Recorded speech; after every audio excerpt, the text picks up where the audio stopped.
Nous voilà pour le premier quart de finale de la Coupe de France de Terraophilie 2026. Celui-ci se verra s'affronter les mini-potes face à Cédric Wildlife Instinct, deux concurrents qui vous ont énormément impressionné au premier tour. Donc moi personnellement j'ai hâte de voir leur duel. Mais avant ça, j'aimerais rappeler quelques petites choses sur cette compétition. Dans un premier temps, j'aimerais rappeler que c'est une Coupe de France de Terrariophilie 2026. C'est pas la Coupe de France de créateurs de contenu. Donc on a des concurrents qui font des vidéos exceptionnelles et un grand merci à eux parce que ça augmente la qualité de cette compétition. Mais c'est pas pour ça que la meilleure vidéo visuellement et auditivement, je sais pas si ça se dit, mais doit remporter le duel face à quelqu'un qui va faire très peu de montage, qui a pas un bon éclairage, pas un très bon son. Effectivement, inconsciemment, vous, ça va vous influencer et vous allez préférer cette vidéo. Mais gardez bien en tête que c'est la Coupe de France de terraophilie et il y a des critères pour voter. Et justement, avec les jurys, au tout début de la compétition, on a mis en place des critères qu'ont eu accès les participants. Donc, ils savaient sur quoi il fallait axer leur vidéo pour gagner des points auprès du jury et pouvoir passer les tours les uns après les autres. Donc, pensez bien que c'est pas parce qu'une personne a un petit peu parlé d'une espèce ou quoi que ce soit qu'il va remporter tous les critères. Il faut vraiment avoir une vidéo qualitative du côté terrariophilie. Et puis je le rappelle, mais on reste dans du divertissement, on est sur YouTube, c'est un concept de divertissement, de partage pour partager des passionnés, des espèces qu'on voit rarement. Dans ces premiers tours, on a vu oui des espèces qu'on voit régulièrement, mais on a aussi découvert des espèces qu'on voit très rarement. Et au fur et à mesure des tours, j'espère qu'il y aura encore d'autres espèces qu'on va découvrir. Donc mettez-vous bien ça tous dans la tête, ça reste du divertissement et du partage. Rien de plus, ça sert à rien de s'en prendre au jury, aux participants adverses de votre candidat préféré ou quoi que ce soit. Voilà, je pense que c'était important de faire un petit rappel sur cette compétition pour que tout se passe au mieux jusqu'à la fin. On a encore beaucoup de matchs, hein. Il y a tous les quarts de finale, les deux demi-finales et la finale. Donc kiffez, regardez les vidéos, votez, participez, likez les vidéos et surtout abonnez-vous à notre compte. Mais allez aussi vous abonner à tous les participants, allez leur donner un maximum de force et moi je vous laisse avec les duels. Mais avant le duel, laissez-moi vous parler de la ferme au Coléo. Quand on maintient un reptile, la qualité des insectes fait toute la différence. Chez la ferme au Coléo, les insectes sont élevés avec soin pour garantir des proies saines, nutritives et adaptées à vos animaux. Blattes, grillons, vers, tout est sélectionné pour offrir une alimentation variée et de qualité. Parce que de bons insectes, c'est la base pour garder des reptiles en pleine forme. Alors pour vos insectes nourriciers, faites confiance à la ferme au Coléo. Et n'oubliez pas mon code promo en description. Salut, c'est les mini-potes. On se retrouve pour cette deuxième vidéo de la Coupe de France de terrariophilie. Merci beaucoup d'avoir voté pour nous au premier tour. Ça nous a rendus super heureux. Merci pour votre soutien, merci pour votre force. Ça nous a donné énormément de motivation pour cette deuxième vidéo et peut-être d'autres. On espère. Après vous avoir présenté Romanesco, notre mascotte, on aimerait vous présenter une autre de nos passions dans la terrariophilie. Les colibridés asiatiques. On va donc vous présenter 3 espèces que nous maintenons et qui sont un petit peu nos coups de cœur. Donc, première espèce qu'on va vous présenter, c'est l'Elaf shrenki. L'Elaf shrenki, c'est une espèce qu'on va retrouver dans le nord-est de la Chine, sur la péninsule coréenne, et au niveau donc du fleuve Amour qui va séparer la Chine et la Russie. Donc c'est une espèce qui a une assez large aire de répartition et qu'on va trouver dans des habitats très diversifiés, dans des steppes, dans des plaines, dans des forêts, sur des abords de fleuves. Donc c'est pas un serpent aquatique à proprement parler, mais qui vit quand même très souvent aux abords des zones humides. Et c'est une espèce qui, à taille adulte, va faire environ 1,50 m en moyenne, ça va dépendre, les mâles sont toujours un petit peu plus petits que les femelles, mais ça peut atteindre un bon 1,80 m. Donc c'est quand même une espèce de colibridé asiatique assez massive, assez puissante aussi, et avec des couleurs qui sont juste magnifiques. Là on voit bien du coup le jaune et le noir comme ça en alternance, on dirait un peu du Boiga d'Androphila si on regarde un petit peu les patterns et les couleurs, et c'est vraiment une espèce qui est super jolie et qui a un caractère assez cool en général. Cette femelle-là est un petit peu agressive de temps en temps, c'est pas vraiment de l'agressivité, elle est un peu sur la défensive, mais là on voit bien qu'elle se laisse manipuler sans souci et qu'elle a un très bon caractère. Et donc la petite anecdote, c'est que vu qu'on la retrouve à proximité du fleuve Amour, ce serpent s'appelle, en nom commun, la couleuvre de l'amour. Voilà, une super espèce. Et donc ça, c'est Eden, notre petite femelle, et Rocco, notre mâle qui est actuellement en mue. Pour la petite anecdote, Eden est le seul serpent à avoir essayé de me mordre. Et encore, mordre est un petit mot, car elle a littéralement essayé de me manger le doigt. C'était une scène assez rigolote, mais plus de peur que de mal. Et encore, pas beaucoup de peur. Pour notre élève Shrinky Eden, nous avons choisi de lui proposer des supports en hauteur comme des branches, ainsi que des cachettes surélevées, car c'est une espèce qui a une forte tendance arboricole. Nous avons également disposé plusieurs écorces et troncs de liège au sol, afin de créer des cachettes au point chaud et au point froid. Quelques feuilles mortes sont disposées au sol ici et là pour l'enrichissement, et nous avons fait le choix de mettre des fausses plantes qui sont plus simples à gérer pour cette espèce plutôt puissante.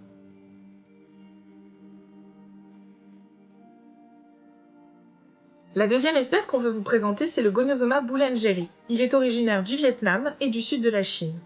On le retrouve majoritairement dans des environnements proches de points d'eau, comme des rivières.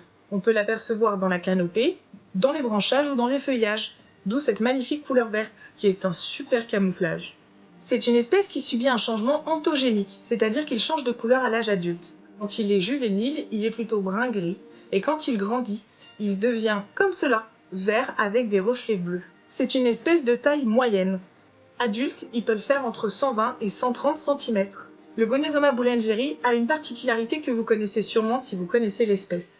Au bout de son nez, il a un petit rostre qui lui vaut son nom courant de serpent ratier rhinocéros.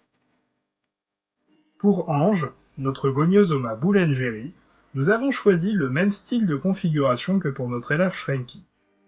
En effet, les Goniosomas, quoiqu'un peu plus arboricoles, ont des besoins assez similaires. De nombreuses branches enchevêtrées viennent donc servir de support pour pouvoir grimper. L'ajout d'un grand bac à eau, ici l'astuce c'est d'utiliser une simple auge de maçon partiellement enterrée, permet de compléter son habitat et de lui offrir une zone de repos aquatique. Il adore prendre des bains de minuit. Ici aussi, il y a des plantes artificielles et nous avons introduit quelques vraies plantes robustes et résistantes. Ce serpent étant un peu plus agile et délicat dans ses déplacements, les plantes naturelles tiennent le choc. Et pour finir, la troisième espèce qu'on vous présente, c'est l'Oreocryptophis porphyraceus, plus précisément la sous-espèce pulcra. C'est un serpent qu'on connaît communément sous le nom de couleuvre des bambous. Vous ne nous verrez pas la manipuler pendant cette vidéo car c'est une espèce plutôt craintive qui a tendance à stresser. Donc on évite de la manipuler trop souvent, surtout que notre individu est plutôt jeune.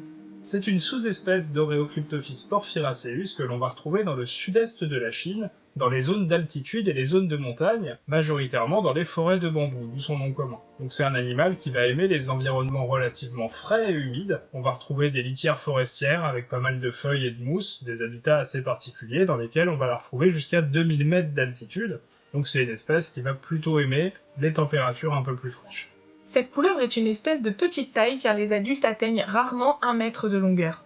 Tout comme pour le Goniosoma boulengeri, cette espèce subit un changement ontogénique. C'est-à-dire que le juvénile va changer de couleur en grandissant. Le juvénile est plutôt rouge avec des bandes noires. En grandissant, les bandes noires vont rester, mais le milieu de la bande va s'éclaircir et devenir de la même couleur que le reste du corps, c'est-à-dire rouge.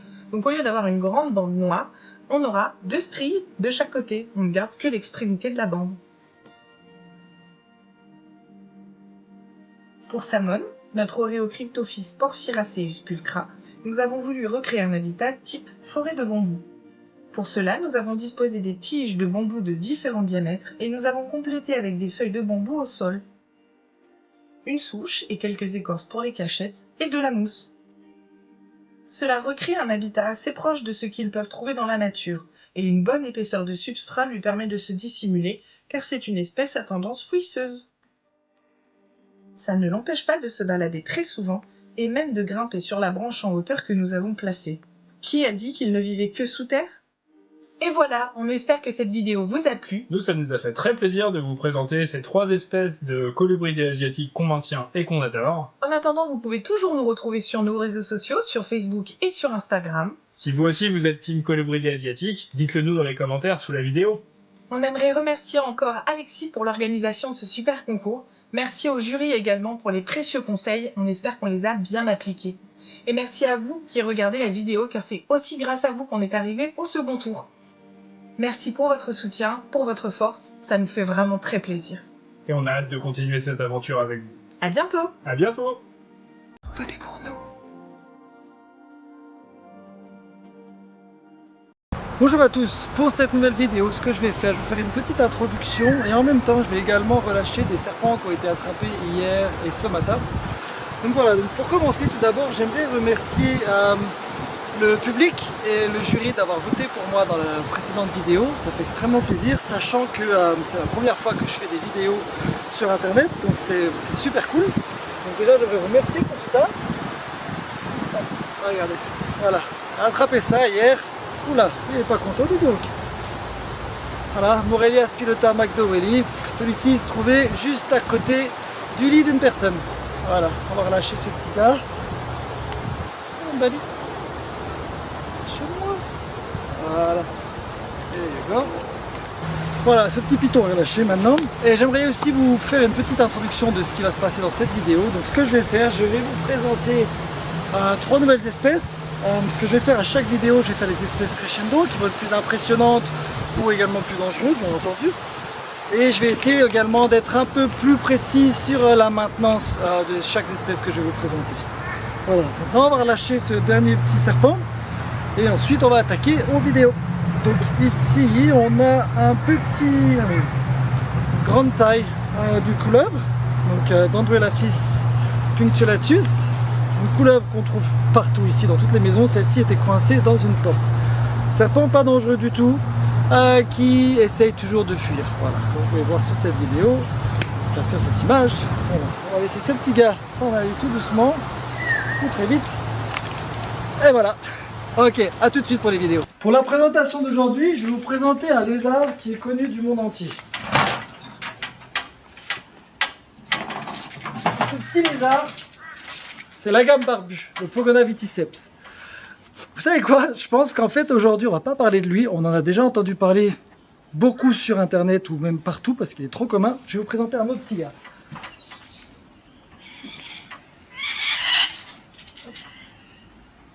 Et voilà son cousin, le Pogona barbata. Donc ça reste toujours un gamme barbu. Celui-ci on le trouve sur l'est de l'Australie. Il est très présent près des zones urbaines et aussi dans les sous-bois. On le trouve également beaucoup au bord des routes pour se réchauffer. Donc on détient notre Pogona barbata, notre Pogona viticeps et un Chlamydosaurus kingi dans le même enclos. Celui-ci fait 2,40 m de long par 1,20 m de profondeur et 2 m de haut. La moitié de l'enclos est complètement couverte des intempéries. L'autre moitié c'est du grillage, du mèche. Donc c'est pas un mèche solide, c'est du tissu avec des fils de fer. C'est résistant, c'est à la base pour les chats. Très bien pour les lézards parce qu'en fait ils peuvent grimper facilement et le truc c'est qu'également ils évitent de se casser les pattes dedans parce qu'il est super tendu. À l'intérieur de cet enclos, ce qu'on va avoir, c'est très simple. Là on est sur la zone été, on est en train de tout changer en ce moment. Donc on a donc du branchage un peu partout, une grosse gamelle d'eau et juste une lampe chauffante pour les soirs de pluie ou vraiment quand il fait une semaine assez froide en été. Au niveau des UV, il n'y a aucun UV ici parce qu'ils ont l'UV naturel toute l'année. Là, je suis en train de voir, il va falloir qu'on coupe les branches également très prochainement. Au niveau des branchages, donc le Pogona barbata, il est semi-arboricole. Et pour information, les petits Pogona viticeps, parce que je sais que beaucoup d'entre vous en possèdent, adorent la hauteur. Genre ce petit gars n'hésite pas à monter à 1,20 m, 1,50 m de hauteur, ils adorent ça. Autre chose par rapport au Pogona viticeps qui peut être intéressant, que j'ai remarqué avec les nôtres, ils adorent quand il pleut. C'est-à-dire qu'à chaque fois qu'il pleut, le premier lézard qui va être dehors à se tremper, ça va être le Pogona viticeps. Pourquoi? J'en ai aucune idée, je ne saurais pas vous dire, mais dès qu'il pleut et qu'il fait frais, c'est le premier à sortir. Alors que théoriquement, c'est celui qui préfère la chaleur. Au niveau nourriture, on nourrit nos lézards avec des grillons, des araignées et des blattes. Et puis voilà, quelque chose d'intéressant à savoir aussi sur le Pogona barbata, c'est que ils ont une barbe qui est beaucoup plus imposante que le Pogona viticeps. Et s'ils ont besoin de se réchauffer, ce qu'ils vont faire, ils vont sortir cette grosse barbe et l'utiliser comme un genre de panneau solaire. Voilà, retourne là, mon pote. Et ils utilisent cette barbe donc, pour effrayer les gens, bien entendu, mais aussi comme un peu panneau solaire, ce qui est assez intéressant. Alors, donc, vous pouvez voir la cohabitation entre ces trois lézards se passe très très bien, il n'y a aucun souci. Je pense aussi qu'ils ont beaucoup de place. Et là donc pour cet hiver, on va fermer la moitié de cette volière et rajouter un peu plus de chauffage. Voilà, j'espère que la présentation de lézard pour aujourd'hui vous a intéressé et on va passer à l'autre animal maintenant. Bon, pour cette nouvelle espèce, on passe aux choses sérieuses. Avant c'était simple, mais là on passe sur des animaux un peu plus impressionnants. Voilà. Cette espèce, c'est le troisième serpent le plus toxique au monde. Le Coastal Taipan. Oxynaris sculetus. Come on, buddy. Là, on part sur quelque chose d'un peu plus gros et lourd. Voilà. Ce serpent est le troisième serpent le plus toxique au monde, comme je vous ai dit. C'est également le deuxième serpent le venimeux le plus long d'Australie. Le premier, c'est le King Ground Snake. Comme vous voyez, ça reste un serpent très dangereux, mais qui ne cherche pas du tout l'attaque. Aucun serpent n'est agressif, tous les serpents sont défensifs. Voilà. Donc j'ai une petite remarque la dernière fois par rapport à la sécurité des serpents venimeux. Ici en Australie, on ne va pas manipuler les serpents comme en France, pour plusieurs raisons. La première, c'est que nous avons déjà l'antivenin pour toutes les espèces, donc ce qui nous réduit le risque de mortalité. Mais surtout parce que les élapidés australiens, on ne peut pas les manipuler avec des crochets, on ne peut pas les manipuler avec des gants. Oh. On est obligé de les manipuler la plupart du temps comme ça avec le tailing. Maintenant, le Coastal Taipan, pour moi, est un des serpents les plus dangereux en Australie pour plusieurs raisons. Sa taille, son intelligence, c'est aussi le serpent qui a les fangs, je ne me rappelle plus en français maintenant, je le mettrai en dessous, les plus longues, qui vont faire 13 à 15 mm. Comment on peut dire ? Le Taipan est aussi un serpent très rapide et surtout, comme je disais, très intelligent. C'est-à-dire qu'il va connaître notre habitude en tant que keeper, en tant que s'occuper de lui. Voilà, hop, here we go.